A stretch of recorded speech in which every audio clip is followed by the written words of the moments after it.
These guys are ridiculous. These guys are ridiculous. Now, how about them damn Celtics? And we are back with another episode of How About Them Celtics. Sam and I are here recording on Sunday, February 26th, the day after the Celtics took on the Philadelphia 76ers in arguably one of the better games of the season so far from a neutral perspective. I know it's very stressful if you're a Celtics fan. I hate the neutral perspective. If you're a neutral, shove it. It was a great game, and we will get into it. But first, I have to call attention to it because this will be on YouTube. I have like a Rudolph on my chin. Instead of Is that what that's called? I call it a Rudolph because like whenever you have a pimple on your nose, you look like Rudolph, and that's what I say. And I just have like it could not be more perfectly centered placed on my chin. Just a massive well, at least red it's not dot. throwing off your facial symmetry. Yeah, I get. Yay, thank you. Because you can't have that if you're on camera. You have to be very much symmetrical, so you look good. Hey, I guess so. No, yeah, it was brutal. I woke up, I saw it this morning. I knew we were recording, and I was like, "Are you serious? Like, is this worst place to get a pimple?" Go. Like, are you asking my opinion? Yeah. That's tough. A regular place, like a regular. Well, yeah. No. I'm thinking it's somewhere. I'm torn between a couple. I think on like your eyebrow is really painful. I don't know if you've had that. Okay, super agree. painful. That one sucks. I think I might. And then also like inside your nose. I don't know if you've had that. That was going to be one for me. Yeah, and also your ear. Your ear's really bad too. Yeah. That was another answer. No, inside your nose is awful because you can't really pop it, right? You just have to put like no, you can't. It's a big time effort. Hurts. Awful. Real tight area, sensitive area for your skin. Also, like if you ever get it like right around your lip, that's tough. Bad. Not a very often occurrence, but still not what you want. Chat, let us know what you think. Worst pimple placement, tell us. We will review it. Jack will like and heart your comments. You know what, Jack? I was looking at the YouTube comments and I was very upset. Typically, you will go through on the YouTube account and heart the comments, as I do. We very much enjoy the people commenting on our videos, interacting with us. The one comment that was not hearted was somebody encouraging me to stand my ground at the club. When I had my gruesome exchange where my life was at risk. Did I leave one on? And you left. I forget who said it, but somebody was like sticking up for me and was like, "No, you got to stand your ground regardless." Oh, that's awesome. Wait, I'll go like it right now. That's hilarious. That was very upsetting to me. I was like, "Wow, awesome. Jack really doesn't have my back." Thought he was cool. Oh, Guess I not. do see it. I'll leave it a heart. Right now. That's. You know what the best is? Like whoever left that is going to get the notification that like we hearted their comment, and then they're going to listen to this and figure out why. Wow, that's figure out why it was a couple days late. Busy weekend for me so far. We're here on Sunday. Had the Sixers game last night.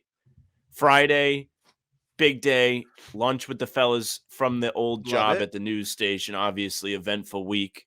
Very exciting things happening. Always good to see the fellas as well. Yes. At lunch with our boy Smash the Odds, who every pregame gives us a pick. Hate to mention it, but he was wrong yesterday. He was wrong, but we were hitting. I was right. I hit both. I said Celtics money line. Of course, that's right. And then Derrick White over 16.5 points, rebounds, assists. Yep. He had that in points alone. Guy's nasty. I said Tatum rebounds. That hit. Our buddy Matt in the chat hit Derrick White. Yeah, exactly. Our buddy Matt hit over on Derrick White threes. It was a great game for everybody but Smash the Odds. And I mean, like you said, that was a rat move picking the Sixers. I mean, well, listen, that's why I put the hotline on the screen, because you got to at least give the people a way to help the issue, right? If you're taking that pick, might be a little addicted to gambling, maybe not. If you are, call the number. It's okay. Yep. But anyways, we're at lunch. He's like, I'm really feeling like going to the casino, like to play the table games. So I'm like, oh, cool. Like I haven't been in a while. Like we'll go. So I go out Friday night with a couple other friends from the news station. Again, big week there. But we all go out, go to dinner. I'm coming back and I'm like, you know what? I kind of don't feel like going home. None of my friends want to go out. I text him like, do you want to go? So we go to the casino. Okay. I win $50, whatever. He has a big night too. We go home. Now, I don't even go to the bank, all right? I don't go back. I don't put the cash away. I know we're going back tomorrow, Saturday. So Saturday comes along. I go about my day workout, go get breakfast, do some articles, and then we go back. It had been touched upon in the car. So we go back. We enter the casino. Now, when you enter Twin, there is a way right onto the floor, and then there's an upstairs where there's a non-smoking section that also has some tables. There Okay. is a guy that sits at like a little podium. He's like a security guy if you were going to go right to the floor. Now, we were going to go upstairs because my friend wanted to get a drink, and they have the sports book up there. Like, it's not as busy, easy to get something to drink. The guy stops us and wants to see my ID, which is fine. I look like this, but this just feeds into the narrative that I look young. I caught a stray at the coffee shop earlier this week. We kind of talked about it. Tough. Some guy Very said I was tough. in there early because I was off school this week. Now I am off school, but permanently. Yes. So it's a little different. Anyways, we go in, he gets his drink. We sit down at the blackjack table. We're hanging out, playing for a bit. Pit boss comes over. You don't know the pit boss. That is the person that's kind of in charge of making sure no funny business is going on. Okay. She asked me for my ID again. So this is 2 times I have been ID'd. You're catching strays. But I'll tell you what, after they ID'd me, I turned up. I was already down 100. Oh, wow. I threw another 100 in, and then I robbed them. I started hitting everything. I caught fire. What were you playing? Blackjack. Okay. Are you familiar with blackjack and the rules? Yeah. No, I know. Okay. I know how to play blackjack. Yeah. What is funny when you play blackjack, like people get real pissed when people don't know what they're doing. Oh Like, yeah. No, I wing it they when I screw up play. the deck. I understand like what to do and like how like what you're supposed to hit on, but I mean, if I see a combined 14, I'm you have to hit, right? You're hitting 14s, 15s. You get another card. You take Well, the risk. if they're showing a face, it gets complicated. But anyways, No. I mean, yes, but yes. a great cast of characters at the casino yesterday. Now, Jack already knows where this is going because I kind of Yes. gave him a little sneak peek. And I don't know if you can actually. No. We're not going to put the guy's picture up because he doesn't know that I took a Maybe picture. not. of him. Yeah. Yeah, not a good idea. But guy sits down at our table. I mean, he looks pretty close to Drake. Like, and I saw the he picture. knows he Can definitely confirm. knows he looks like Drake and is trying to look like Drake. Like, that's his whole thing is he looks like Drake. I gotta tell you, my man Drake got cleaned out. He was betting Really? reckless too. Yeah, Oh, he no. was like throwing money in, and He's then like betting like he has Drake lose, money. and he would buy back in, and then like just go all in on the first hand. Like he would just put all his chips on the circle, and then he would lose. Blackjack and as get well? pissed. Yeah, he's just playing blackjack. okay. But you had Man. the Drake lookalike. You had me on the fat come up, which was nice, and I pulled Huge. out. I knew when it was time to stop. Of course. you That's have the to. key. You just eat. I like having a good time. I like playing, but you have to stop. Mhm. Then Drake loses his money. Smash the Odds is playing for a while. Like he's making the money last, having a good time, which is typically what I like to do. Like I like to play, and like if you lose, you lose. Even though you obviously want to win money, as long as you don't like sit down and lose 5 hands, it's fine. Then this group of kids comes up. They got to be like 18 to 21. Now I look young. And I thought these kids looked young. Like they're all wearing suits. They look like they just came from the prom. So they asked these kids for the ID. It wasn't just me. So I felt a little bit more like, less singled out. I felt better. Yeah. I had a little bit more respect for the pit boss after that. They ID these kids. There's 3 of them. 2 of them have IDs. The 3rd kid doesn't have his wallet. And so they're like, listen, if you don't have your ID, you have to leave. And his response was, hold on, let me text my sister and see if she'll send my birth certificate. But it was the best because whatever he did didn't work. And they called like 5 security guards over and they were all just at the table.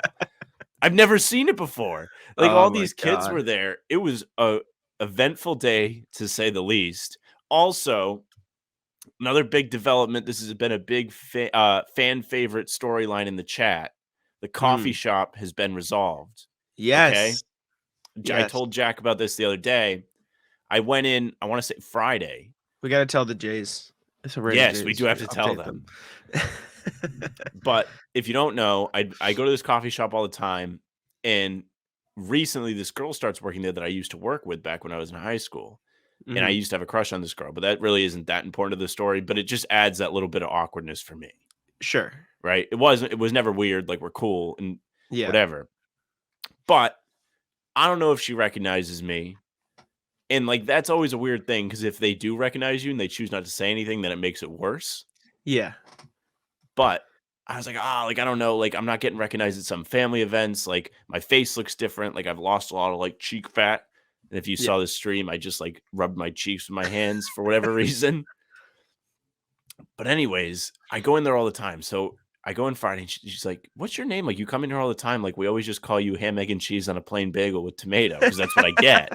They're like, "Oh, he's here. Like, make his sandwich." Tomato on the ham, egg, and cheese. Tomato slice, fire. Slept on food. Adds to it. I don't know about that. Yeah, some people don't like tomato. I don't mind tomato, but like if I'm getting a ham, egg, I and actually like cheese, tomato I'm on not throwing pizza. tomato on there. Like in Like addition diced to the tomato. sauce. Yeah, on top. See, Not bad. I can't back you there. But anyways, back to the story. I'm like, "Oh, my name's Sam." I was like, we used to work together. And she was like, "Oh my God, like you look so different, like blah, blah, how are you doing?" Whatever. So it's not weird anymore. Good. Thank God. Great now resolution. we're actually friendly. Love it. Love that. That's an amazing very resolution. wholesome ending to the story. So chat, you can be happy. I'm sure any of the reigning Jays would tell me this took far too long and it could have happened day one. It probably could have, but that's all right. But listen, we It wouldn't happens. have had content. It was for the content in hindsight. Absolutely. See, my weekend was a little less pleasant. Nothing terrible, but I told this briefly on pregame show, but I'll say it here. I went to tour an apartment in Boston. My sister went with me because obviously my girlfriend's over in Ireland right now. But we get there, right? Listed as a 2-bed, 2-bath, pretty good, in our budget. In the North End, less than 10-minute walk from the Garden, so it was pretty good location. We were walking there, passed by a couple basketball courts outside, nice dog park, nice area, right? It was cool. Get there, call the person. I talked to an agent to set it up, but another agent was giving a tour because the guy I talked to was out of town. It was fine. Right, it's listed as 5 Margaret Street. I mean, I don't live there, so I'll just say the address. It's 5 Margaret Somebody Street. lives there. Yeah, it's fine. Listed as that in the North End. Just drop it. I get a call. Well, it's important to the story. It's important. Can you bleep it? No, I'm kidding. No, it's fine. It's important to the story. I call the lady calls me because I texted her. I was outside. She goes, "Hey, can you see me? I'm here." I'm like, "No, I don't see you." Like, what do you mean? She goes, "I'm at 5 St. Margaret." I said, "Say that again. Run that back." She goes, 5 St. Margaret in Dorchester. I'm like, that's just not at all the address that's listed. So they listed the wrong address on apartments.com. What a waste of time. It was a complete waste of time, right? And somebody in the pregame chat called me out. What's wrong with Dorchester? Nothing's wrong with Dorchester. It's just not where we're looking to rent an apartment. Like we're looking in certain areas, and that is just it's not one of them. And I can't get to there at that time. Like it's not like I can go tour this, even if I did have interest in it. So it was just very frustrating. We made the trip, but my sister and I got lunch at Tavern in the Square, across from the Garden. Great, right? Good establishment, fine establishment. Mm-hmm. Yes, but it was right next to, I believe that I've talked about it on here before. There's an apartment complex across from the Garden as well, with a basketball court, a gym, very, very nice, very bougie, very out of my price range. Despite on the contrary to chat believing I am rich, no, I'm not. Chat might be a little rich, but it's just all like talent based. It's like when you're nasty, he's just nasty at writing. He knows how to get the people engaged. Listen, it's they all click relative. on his stuff. You should click on both our stuff at Heavy. Just go through, search our name, click on all of it. Simply put, these apartments are out of our price range, right? And with all the fees and everything, it is not. But my sister and I, we wanted to tour them anyways. Just get a look. Like Zoe and I on the 10% chance, we're like, yeah, we'll overpay. We really like the place. We get in there, just it was too nice. Not too nice in the sense like too nice I wouldn't want to stay there. Too nice in the sense that I am tempted to spend way too much money to live there. You know what I'm saying? So we get in there. There's a mailroom, first of all, standard. There's an Amazon hub for Amazon deliveries. You can leave stuff in lockers for your it's kind of hard. Friends and relatives to pick up your dogs. You can leave them a code. They do pet of the month, and we're looking to adopt a couple dogs. So that was cool. Pet of the month. How do they decide that? How do you know that there's no shenanigans going on? They're not. I don't know, but it was very cute. Winston was the pet of the month when we went there. Very cute dog. Very cute dog. They have like a board with mailrooms. They have the tea schedule on the board, on the TV and stuff. They have a gift wrapping station. Wrapping station in the mailroom. That you can like a table with tape and wrapping paper for you, or they have somebody wrapping the gifts for you. No, they have a table with wrapping paper hung on the walls with some bags with some ribbons. When I tell you bougie, there you go. There's a gift wrapping station. We get up to the 5th floor. There is a deck on the 5th floor, like a big lounge area, outdoor lounge area on the 5th floor. You can see it's across from North Station. Very pretty, very nice. Obviously, it was freezing when I toured it, but it was very nice. There's a grill out there, some TVs. Very cool. Get into the apartment. Obviously, they show us the best apartments. Excuse me, I had something in my throat. They show us the best apartments. I get to it. Just full panel glass window view of the Zakin Bridge in the garden. Fine. Like it was, like I said, it was too nice. I was very tempted. Jack started to it salivate in his wallet's like kind of being like, oh no, leave me alone. I was very upset. It was bad. Then to make matters worse, they take us up to the 6th floor. This was after our whole tour. She goes, you got to see this. Yeah. Full corner view. So you have the garden and the Zakin Bridge view, and you also have the entire north end view on the side. And then take us up to the 11th floor. Another 11th floor view of the Zakin Bridge in the garden. Gorgeous. 11th floor rooftop terrace where you can see the entire north end across the water. You can see everything. You go back down to the 5th floor. They have a complete half basketball court. You can see right across the North Station. They have a whole ass gym. They have a sports room. They have individual workstations, work from home stations with like little cubicles. So me, who works from home, could sit in there with my laptop, get some work done. They have printers in there. It was extremely bougie and had me tempted to spend too much money. But it was, when I tell you it was gorgeous. Oh man. Is that a rent situation or you would own it? No, it's rent. We're not looking to buy anything right now because, I mean, I think I asked you this already. Yeah. Not to like get too deep or too into it, but no. It's not that bad. But like, if we're looking to, eventually settle down, start a family, have dogs, et cetera, right? Like, we don't want to. Well, we're gonna have dogs, but the point is, like, I don't want to. I just like that you didn't like you skipped right like past kids. Euro stepped. I said have a family. Kids. I didn't. No, I know, but like you were like start a family. And then I thought you were gonna say have kids. You said have dogs. Well, I'm 23. Give me a break. Oh no, listen, I don't think either one of us should be having kids anytime soon. Looking forward to like 5, 6, 7 years down the line, if that is what I want to do. I don't want to do that in an apartment in Boston. You know what I'm saying? So I don't really want to buy in. A lot of people say renting's a scam, and it probably is. But at this point, I'm gonna rent. I'm gonna get something in Boston because we want the experience. Right now, we're looking less so in the north end, more so in like Brookline a little bit because it's cheaper.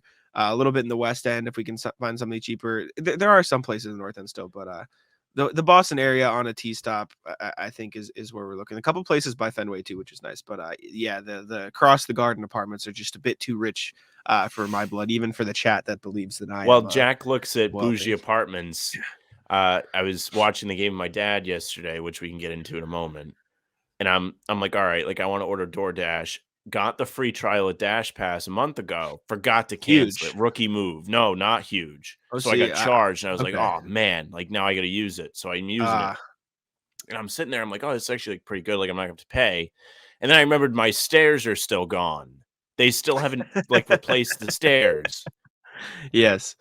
So the stairs are still gone. I want to order food. Problem is, I don't want to go all the way downstairs to get it.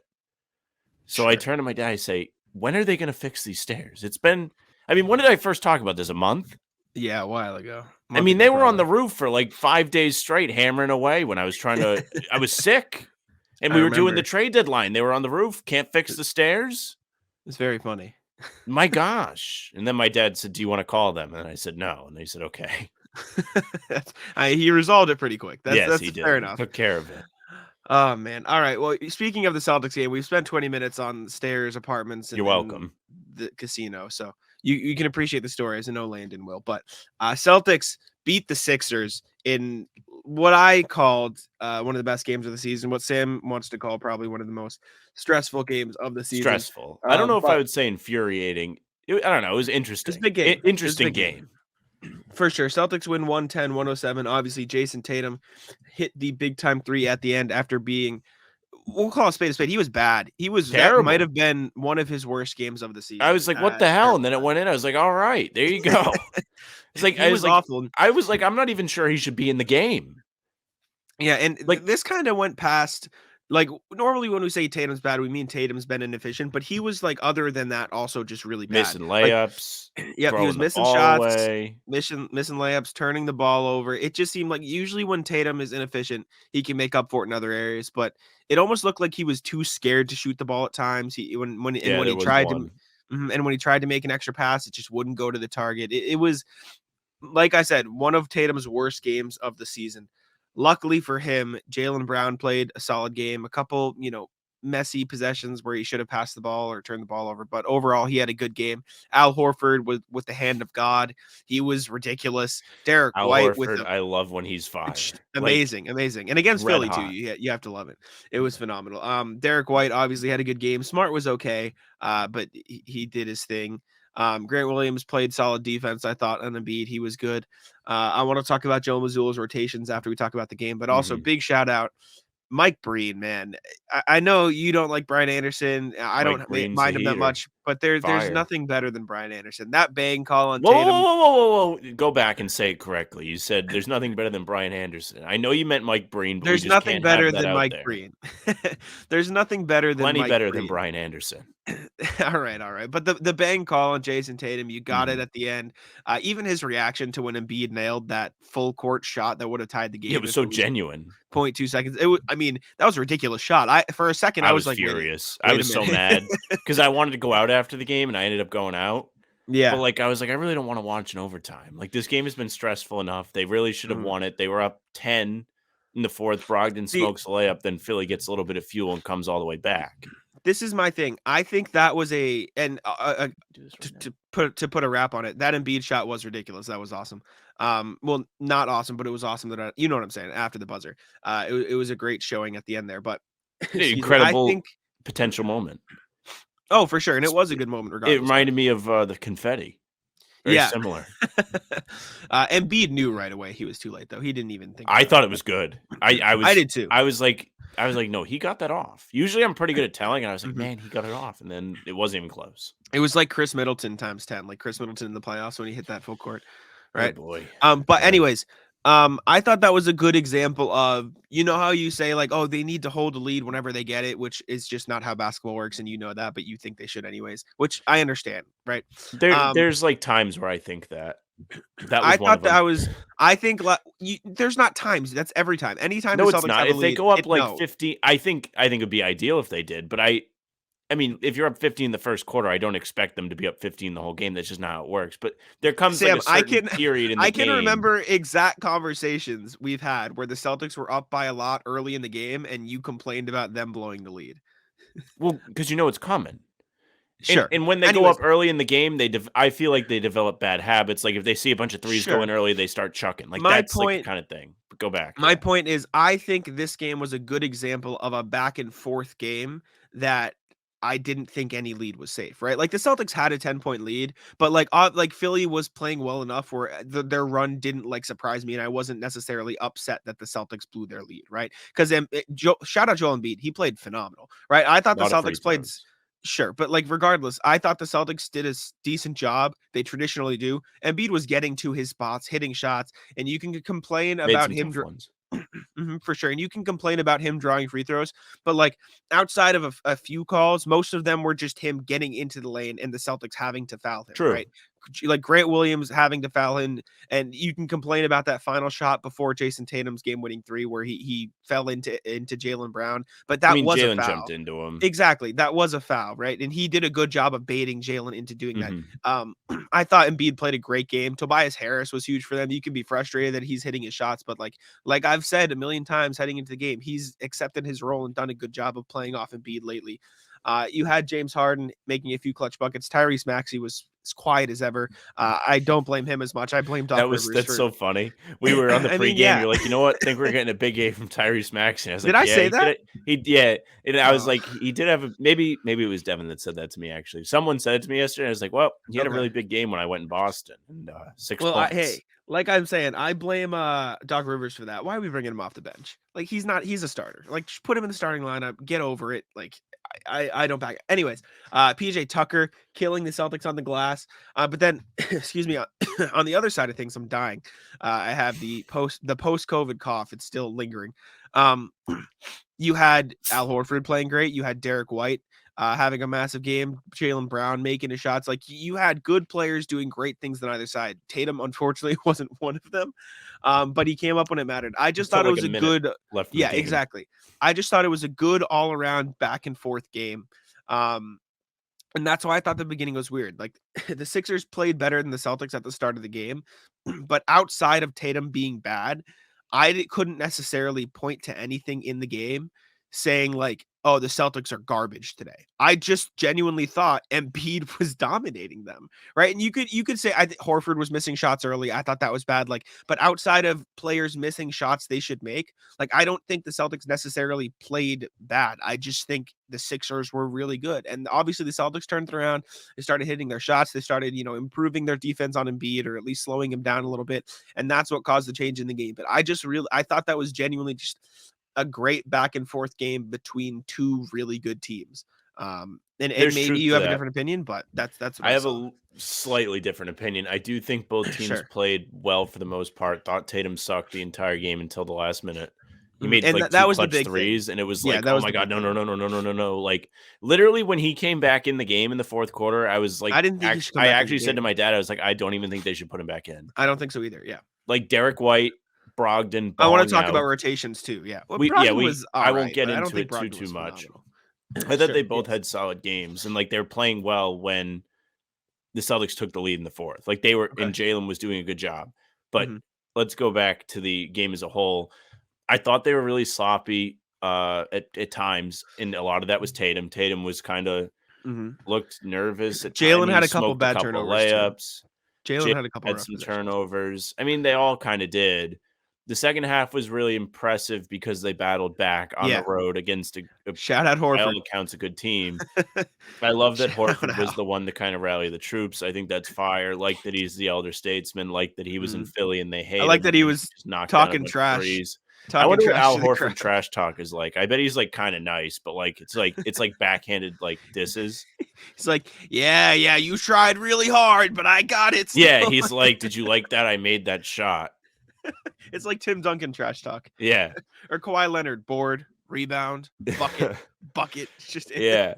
But like I was really impressed by Jaylen Brown yesterday, even though he yeah, was sloppy at times. I thought he was a huge part of big that shots, team's big buckets. separation early in the fourth. Also thought Derrick White Mhm. was a big part of it. Again, playing great defense. Back to your narrative there. Defense, all Hey, defense. I'm telling, Derrick White's I'm just really saying, been solid, it's excellent, playing good. with confidence.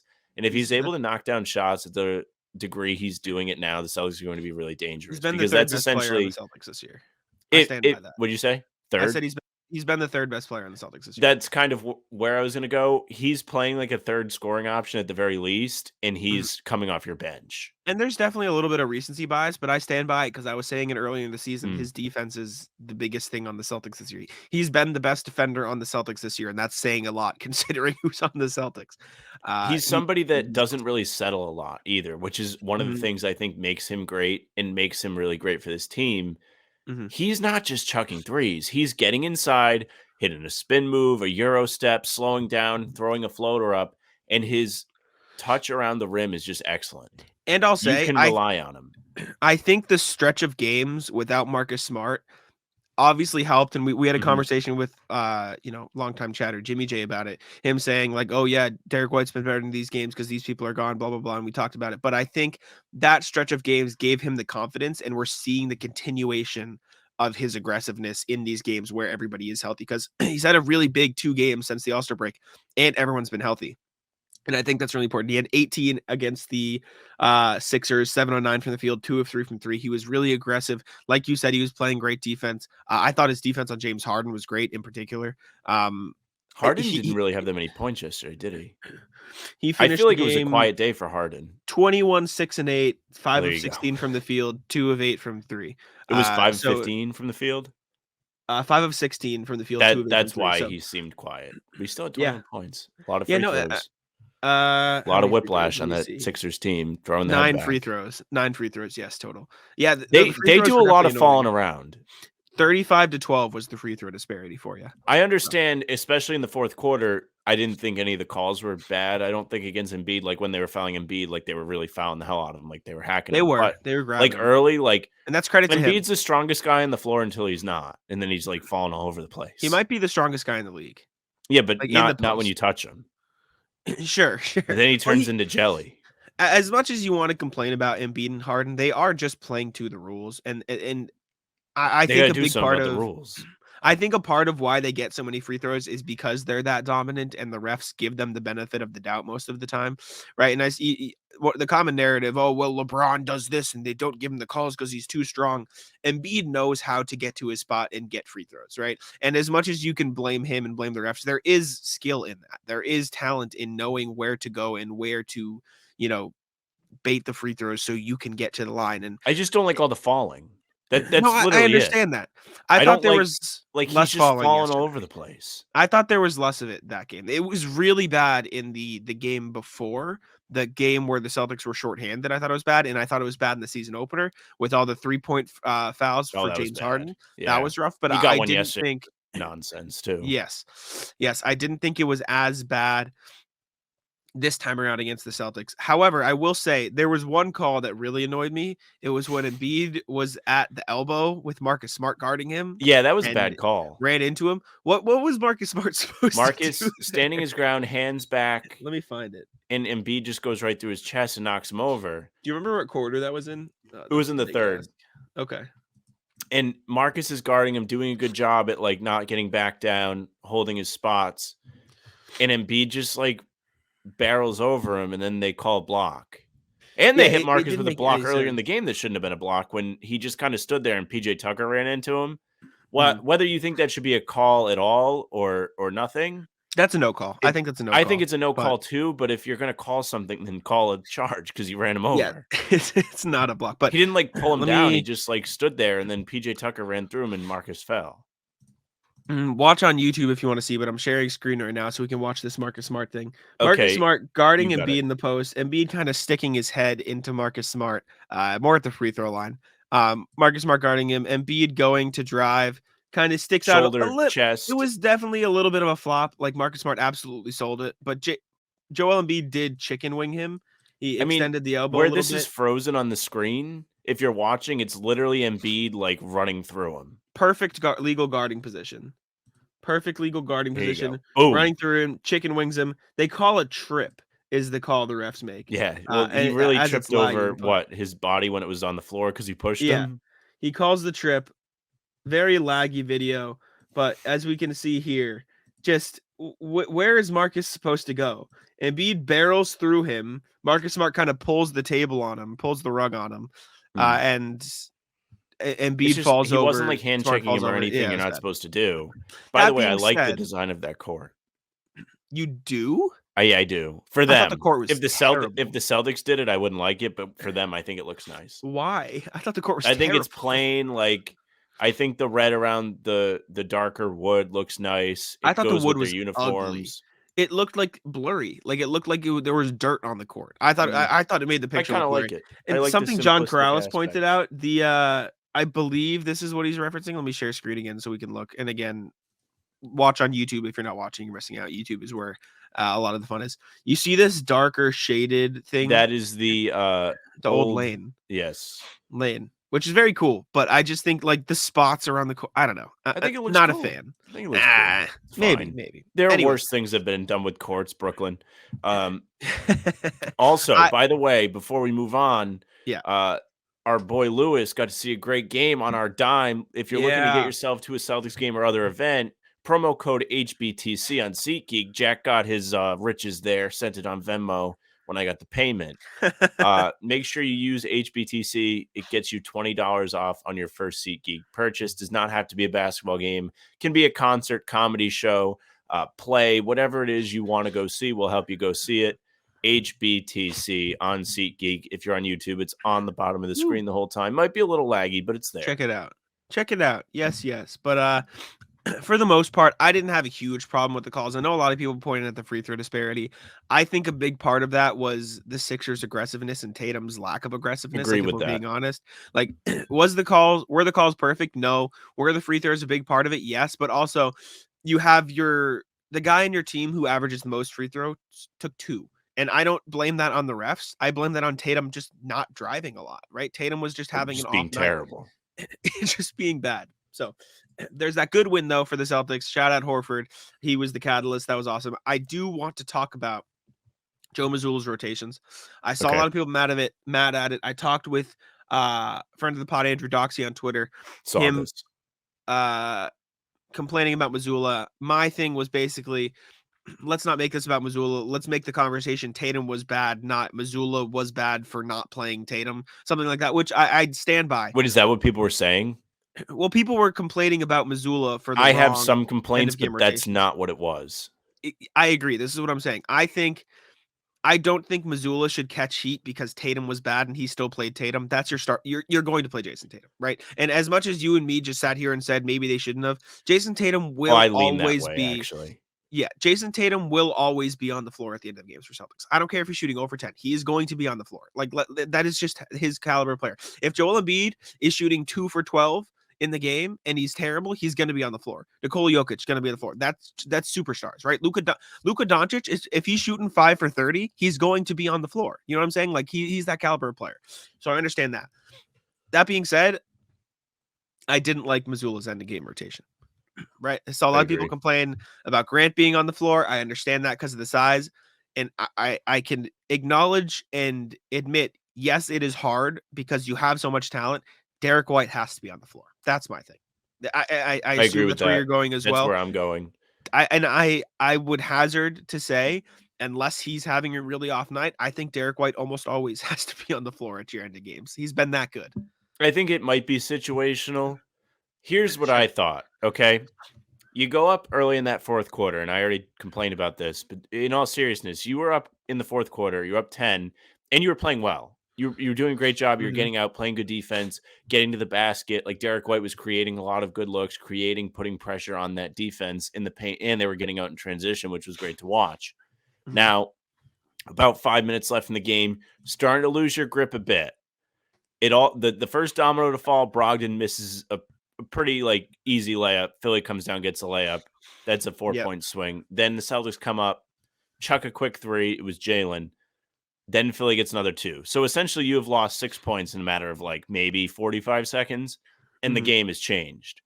So now you're backpedaling, and you then take out Derrick White, who in my opinion was one of the key driving forces in I'd say your the success yesterday. Second or third best player that game behind Brown and Al.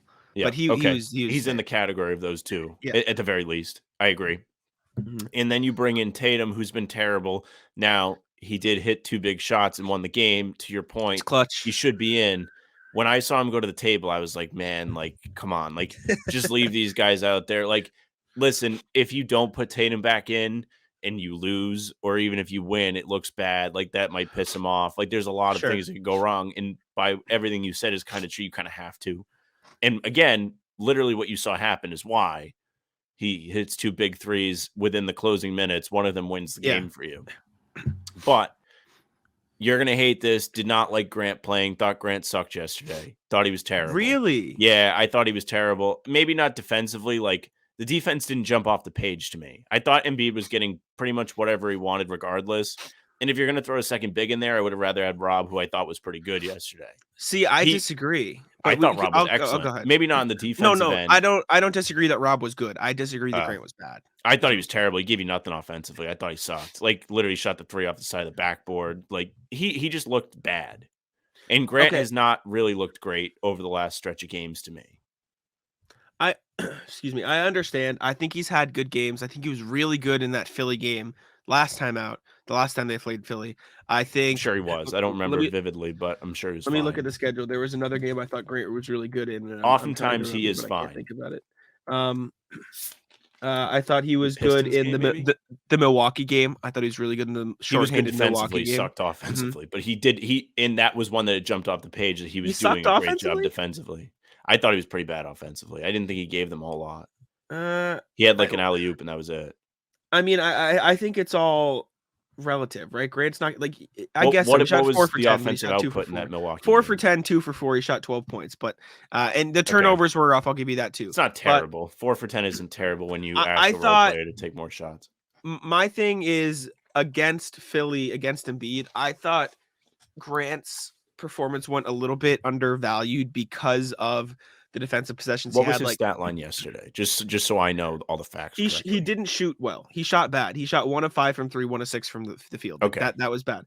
He had 4 points, 5 rebounds, 2 assists, and he had a block as well. That block on Tobias Harris I thought was good. And I thought the defensive things he did went under the radar because they don't necessarily show up in the box score, and Embiid still had a big game, right? There is no And box score for that, and Embiid did play well. But having a big body like Grant is important, and I'm pretty sure he forced at least one miss in crunch time. this is my thing. I think a lot of people will look at Grant's quote unquote defense, issues and look at him wrapping up Embiid at the end, wrapping up, excuse me, I think it was Harden. Was it Harden who he wrapped up on the drive, right? Yes. And they'll say, oh, he's getting beat. He has to do this. First of all, I mean, I think almost anybody in the league gets beat by Joel Embiid. He is one of the top 5, top 6, whatever you want to say, best players in the NBA, the most dominant force in the paint. No shit, right? Wrapping him up there is important, right? You can't let him get a free shot.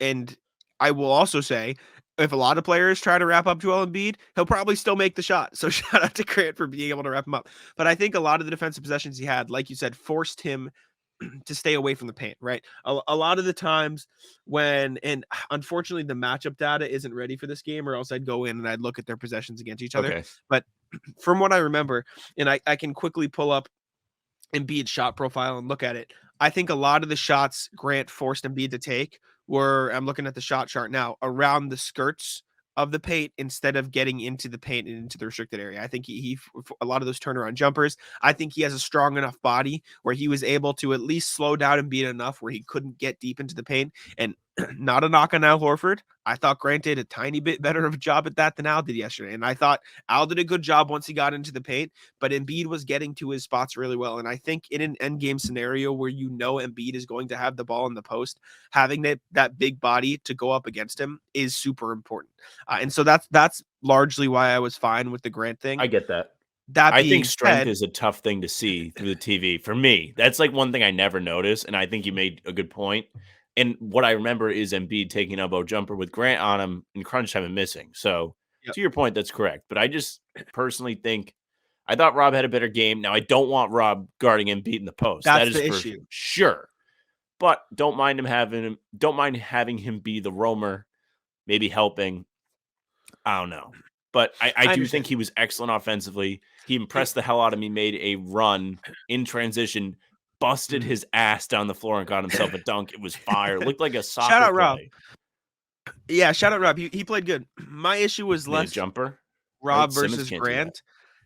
And as crazy as this sounds, it was more White versus Smart. And I'm the biggest Smart defender in the world. That's fair too. I'm the biggest Smart defender in the world. I think he's phenomenal. And went at it with Jimmy J in the YouTube comments a little bit. He said Celtics are 11-6 without Smart, ... And I said, correct. They're objectively worse without Smart. That is a worse winning percentage than the rest of the season when Smart has been healthy. But Derrick White has been so good. I think Smart isn't an automatic play at the end of games anymore. Right. And he is as close as you can get to an automatic play at the end of games outside of Jayson and Jalen. But Derrick White has been so good that I think he needs to be in these lineups, especially if he's hot like he was against Philly, especially if he's playing as good defense as he was all season and against Philly, right? You can argue should have been in for Grant. I'm fine with that. Hell, you can argue should have been in there for Tatum, lean but Grant. we saw why. And that's fine. But my concern with that is then what are you doing with Embiid? All Horford, yes, but then what do you do when Philly gets a switch? Tatum right? helps maybe. I but mean, they were getting a even switch that, anyway. I know, but Embiid they were had Brown getting on the final possession. I know, but they were like the switches were either, Horford to Grant or Horford to Jalen or Horford to even Tatum. As great of a defender as Derrick White is, he is small and he would get. Oh, he's not guarding Embiid. Embiid. It's not even close. Smart might give him a little Exactly. bit more difficulty, as you saw in that play that we watched and the Even listeners Rob. listened to us describe. Even Rob, who I thought did an okay job against Embiid on a few possessions, like Agree. I would take Grant on Embiid 10 times out of 10 over Rob. In the post, absolutely, yes. So that's why I'm fine with Grant. And as we've said a million times this season, Joe Mazzulla has been put in impossible situation after impossible situation. He's taken over the job for Ime, impossible situation last second. He's taking over a team where they're expected to be good, but he's not going to get any of the credit if they are good. Impossible situation, right? And that's just a fact. That's what it is. Reddick what talked about this on his podcast. I listened. Do you listen to it? Yes. The Mikal Bridges one? I didn't get far into it, but I listened to that part. Mazzulla, and he deserves credit. He basically said, yeah, he needs credit. Like he basically said the coach's job is to get the absolute most out of the players he has. and he feels as if Mazzulla is doing that. He's maximizing. Just look at maybe somebody like Derrick White, who last season could have been a player thing, could have been a coach thing, wasn't giving you what you're getting now, where he's nasty. Like literally Shout out to him for switching his taking shot up over too. a game yesterday in Philly, hostile environment, good team, rivalry. That game was the Super Bowl for those Philly fans. I mean, that they were juiced in that building, ready They for were you, hyped. saying really Shout mean out to things to fans. some of They're the good. players, by the way. Yes, that was rough. I mean, was what bad. do you do? I mean, they're hammered. I didn't see, not sure if they avoided it completely. Did not see racial slurs. Saw injury being No. wished. Not as Still. bad as the racial slur. Of course, yeah. The of power course. rankings. The racial slur is number 1. Jesus Christ. But the latest impossible situation Joe Mazzulla is in that people are going to get mad at him for, he has genuinely 8 players on the roster capable and that should be Maybe in the more. closing 5, right? And arguably more. The 8 I'm referencing are the starting 5: Smart, Tatum, Brown, Horford, Rob, plus Grant, Derrick, and Brogdon, depending on matchup. And you could, if Sam Hauser's hot, you could argue him, right? Like they have that many players that are capable of closing games for them. And no matter what happens, with yesterday being the perfect example against the Sixers in a game they did end up winning, so he deserves the credit for that. People are going to be mad about who he plays. No matter who he plays, there are going to be people mad that he chose Grant over Derrick White. There are going to be people mad if he had chosen White over Grant and then Embiid bodied Derrick in the post and Philly went on a run because of it, right? People are going to get mad at Joe no matter what. Yeah. In my opinion, one of the hardest coaching rotation decisions of all time yesterday. It's like, tough. Yes. Games on the line, rivalry game, Milwaukee breathing down your neck, Philly kind of creeping up the standings. Mazzulla is given the choice to roll with the boys that got him there or bring Tatum back in the game. Go ahead. Also, Michael Pina, friend of the show, we had him on once. There we go. Tweeted this out, and I think it's important. When Philly was making that run, and when they were doing all the stuff down the stretch, and when the Celtics needed a bucket, did not call timeout. Joe Mazzulla did not call timeout. He kept his 2 timeouts. And in the end, he was able to call timeout on the free throw and then call another one to set up the final play. Right? Not like, so kept the 2 timeouts and it worked out perfectly. Called the same final play he called against the Cavs earlier in the season. Jayson Tatum got a wide open look. Celtics win the game. People ragging on him for timeouts all year. Use them perfectly against the 76ers. In a game, in fairness to the haters, to use them perfectly. He lost a timeout. Like Did he? He didn't call timeouts under 2 minutes. Good on him. To Michael's point, to your agreement, good on him. While that run was happening, there was over 4 minutes to play, and they had 4 timeouts. Sure. But hey, you know what I'm going to say? As I'm Joe Mazzulla, from Joe Mazzulla's perspective, we won the game, didn't we? Yep, they won. So what are you going to do? And if anything, that game being so close is on Tatum for playing like me. I literally had it in the chamber. If like he didn't like clutch up there, I was going to tweet of me playing high school basketball and just say Tatum tonight. Oh man! But also, before we get into the cards, the last thing I did want to say. Coming out of the All-Star break, we did a pod, and I said on this podcast, this 7-game stretch is going to be an indicator of the rest of the season for the Celtics, right? Yes, you did. Let me pull it up While here. you look, we talked about this Philly game and all the different ways it could go. Yeah. And that was such a huge way to win that game for the Celtics. Okay. Huge. You beat them on opening night, beat them early February at the Garden with the fellas playing with Jayson Tatum. Then you win a game in Philly, juiced up crowd, a game that you trailed by 15 points, and you had to win in clutch time, and you did all of that, came back on the road and beat them down the stretch. Talk about a mental edge. No, it's huge. And I think this is the exact type of game the Celtics, not maybe obviously you root for a blowout, but like this is the type of win the Celtics need to have against Milwaukee at the end of March, right? I'll take it. They win the game fine. Exactly. But going back to the stretch that I mentioned, I was pulling up schedule. The 7-game stretch I was talking about: Indiana, Philly, New York, Cleveland, Brooklyn, New York, Cleveland. Right? 7-game stretch. Right? 8-game stretch. Am I doing math? 1, 2, 3, 4, 5, 6, 7. 7-game stretch. I was correct. And I said if the Celtics can go 5-2 on that stretch, I think they can win 60 games. Beating Indiana in overtime, it was a tough game. Got the win. A lot closer than it should have been. Sure.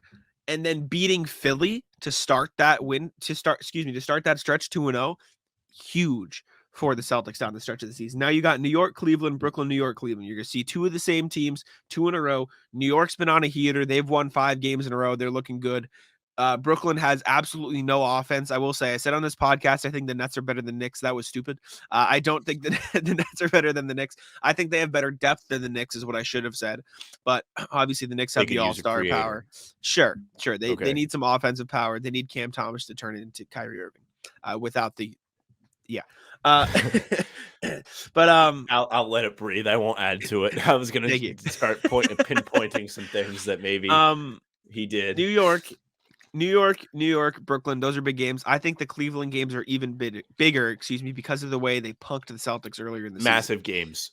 Games. Hey, Cleveland's a good team, right? Expecting them to just dominate them and go 2-0 is maybe crazy, right? I said a 5-2 stretch during this is important. I think they should beat Brooklyn, especially with the lack of offensive power on the Nets team. I don't think they should underestimate Brooklyn because I still think there's a lot of talent there. And I think Mikal Bridges is showing, a lot of offensive firepower. And that's a good defensive team. Jacque Vaughn, Mikal Bridges, Royce O'Neal, Cam Johnson, Nick Claxton, they lock up.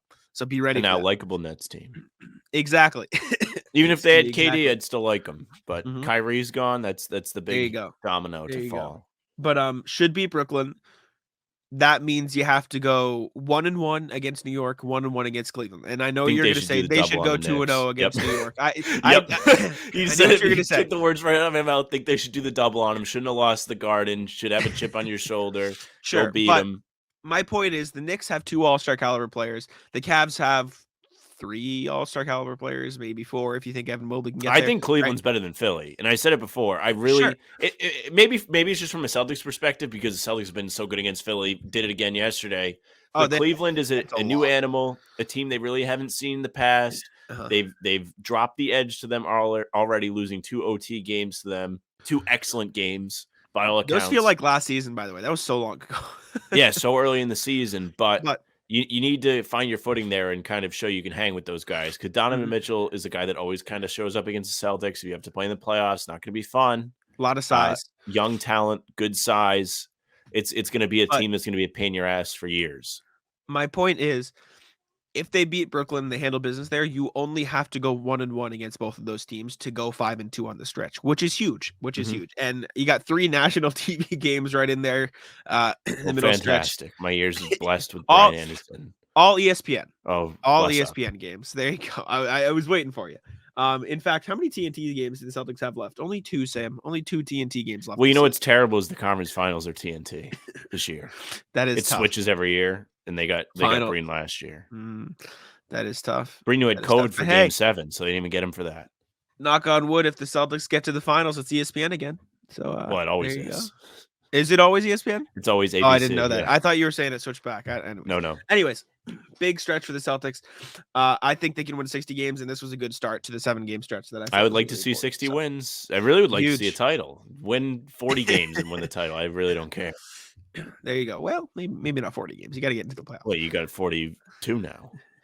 Yeah. Lose the rest of the games, win the title. It's still 500. Also, again, before we get into the cards here, we only have 3 left, so it's not a long cards day.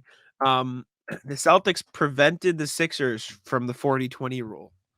I saw that. I actually thought about that mid-game. I did too. I saw it on the bottom of the screen. I didn't want to jinx anything, so I didn't say it. But Sixers 39-20 on the season, which is notoriously the mark of a championship team. If you win 40 games before losing 20, Sixers did not get there this season. Not championship material. The streets are saying that means only 3 teams in the NBA did this year: Celtics, Milwaukee, Bucks, Celtics, Denver. And Denver. The team Sam does not believe in. I don't believe Denver. in them. I think if I had to pick a finals team this year, it'd be Denver. So far. They might come out of the West. I don't think they beat the Celtics. I only think they come out of the West because I really don't think there's like any other real established teams. Like I think Phoenix Grizzlies have a chance. New. Phoenix has a chance. Dallas has a chance. Clippers have a chance. Warriors have a chance. I think there's a lot of teams with Memphis is another team. Like I think Memphis has really good depth. I think Ja's a really good player. I think he's an MVP candidate. Like or maybe not a candidate, but like he's at the level of like those other players that are candidates. Yes. Like he's just as good. I just don't know if they have the experience. Is such a lame thing to say because everybody has to do it for a first time. The Celtics didn't have the experience last year. Well, they've had plenty of playoff experience, so like they've been at the conference. That was I their guess. third conference, or Jalen's fourth, Tatum's The third. Warriors didn't have much playoff experience when they made the They finals. did and won not, it the first which is year. true. You know what I'm Like saying? there's a first time for there's a lot. everything, but I don't know. I know what you're saying, though. I understand. Anyways, cards time, shall we? Yes, So we wrap up the the box. finale. Oh, it's so sad. It's An kind of very sad. emotional time. I believe 3 cards left. Yep.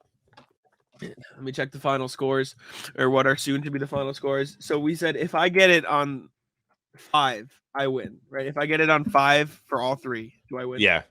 Okay. Oh, you're just gonna be trying every time though. How should we pulling? If I have no idea, I'm not going to pull it. I'll just get Okay. Maybe I'll get An lucky. honest individual. 251 to 170 right now. I'm just trying to keep it under 100. I'll still get my double points, but Okay. average 16.7 points per game while playing for the Celtics from 93 to 97. And Jack Sam loses. wins. 93, Oh, yeah. 97. I have no idea.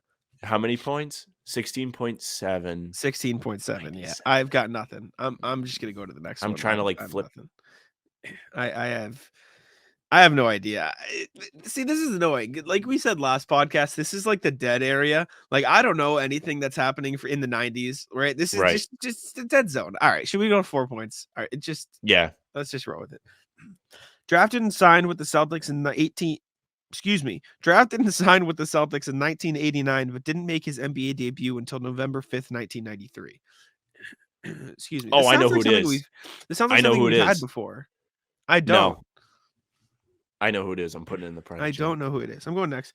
Named 1989 FIBA European Champions Cup Final 4 MVP while playing for Panathinaikos in Greece. I don't know. You're up the creek, my friend. Am I going to know this? I'll give you a hint. Same number as Luke Cornett. Unless I'm wrong. What number is Luke Cornett?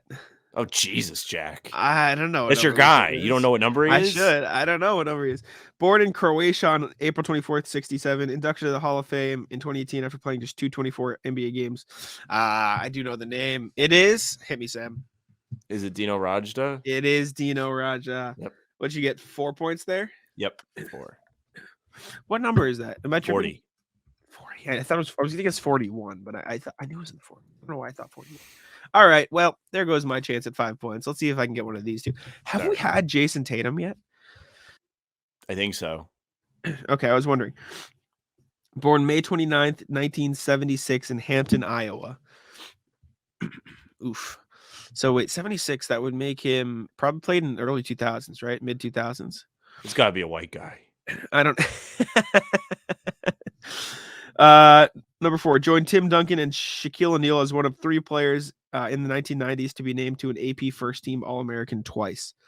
Ooh, that's some good company there, and I don't know the answer to the question.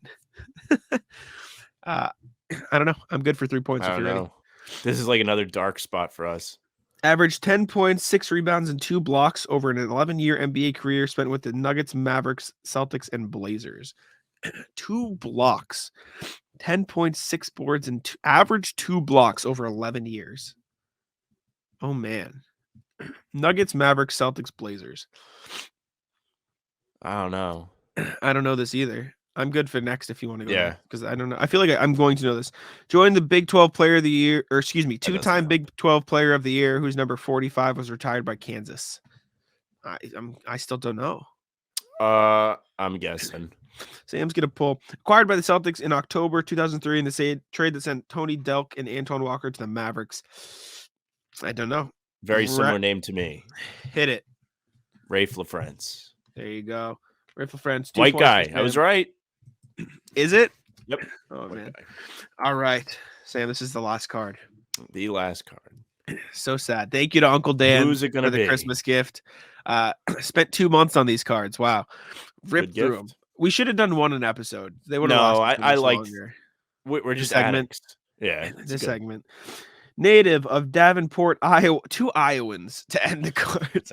Native of Davenport, Iowa, who's inducted into the Hall of Fame in 2019. Oh boy. Could be anybody. I'm going to 4 points. I've got nothing. Coached at Coe College, North Dakota, Bowling Green, in Minnesota before jumping to the NBA in 1970. So it's a coach. It's truly unfortunate because I don't know.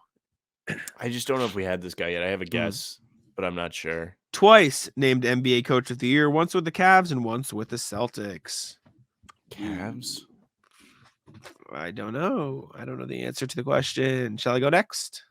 Well, there's only like 3 guys. No, there's only like 3 guys because I did this as part of the Celtics Jeopardy. Like, there's only a few guys that have Rat. won. I don't know. I'm ready. gonna guess. I think I know who it is. Sam is guessing 2 points. Named one of the top 10 coaches in NBA history when the league celebrated its 50th anniversary in 1996. I feel like I should know this, but I don't. So I'm gonna go. Served as head coach of the Celtics during Larry Bird's first 4 seasons, winning the championship in '81. I should absolutely Bill know this, but I don't. Yeah, Bill Fitch. There you go. All right, is that 3 points for you? Yep. Sam right. ending on a clean, yes, Bill Fitch, clean 260. Jack ending on 170, 90 points behind with his cheats. Tim ending with 18 points because he only played a few times. So sad. So sad. End of an era. End of an era. Great era. Maybe we'll get like a board game and we'll like make one move. Yeah, we gotta roll the find dice something. one time each episode. Chat, let us know. Let us We'll know. play who Monopoly should- at the end who of should every do. show. We'll both roll once. We need another end of show tradition. We did Sam's question for guests. We did the cards. We need something else now for the end of the shows. Yeah. Oh man. All right, but anyways, I think that just about does it for us. Thank you guys for tuning in. As always, one plug for me is the YouTube subscribe there. We'll make it 2 plugs though. Leave us a rating on Spotify. I still see 12 there. If you're getting to this point, check it out. Hit the 3 dots. Leave a rating. Leave us 5 stars. Leave us whatever many stars you think we deserve. Although Sam is going to say just do 5, which we would appreciate if you just leave us 5 stars. Yeah, Thank if you're you. like going to like give us a mean rating, just like don't do it. Like I don't know, Yeah, like maybe take not. your anger out somewhere else. Get mad at us in the YouTube comments instead. Yeah, Right. Yeah. yeah, Go get there mad at you us in the go. YouTube comments, but hit the subscribe button. Subscribe to How About Them Celtics. I believe we're 7 away from 300. So if you're hearing this, help us out. Tell your friends, tell your mom, tell your grandma to subscribe. We'd appreciate it. I should have told this at the beginning. My Nana texted me at the end of the game last night. She goes, "What a way for the game to end!" And she was very excited. So it was fun to see her watching the Celtics game. But yeah, subscribe to How About Them Celtics on YouTube. Leave us all the ratings and Spotify and Apple Podcasts. We appreciate it. And yeah, I'll throw it to Sam. Yeah, thank you very much for listening or watching. If you're watching, you're on YouTube and you see the SeatGeek banner on the bottom. So we'll say it one more time. Head over to SeatGeek, use promo code HBTC to save yourself $20 on your first purchase. Doesn't matter if it's the Celtics, concert, comedy, theater, any other event. If you use HBTC, you'll get $20 off like our man Lewis did last night in Philly and got to see Lewis. quite the show. On top of that, make sure you subscribe to the YouTube, leave a like, a comment, tell us whatever you want. What did I say? Worst pimple place? Tell us at the beginning. We talked about that. Let us know. On top of that, you can find us on socials at How About Them C's, Facebook, TikTok, Instagram, Twitter. We're there. And you can follow Jack at Jack Simone NBA. You can see his Celtics blog work there, as well as he doesn't share heavy, but he does say it in his bio, heavy.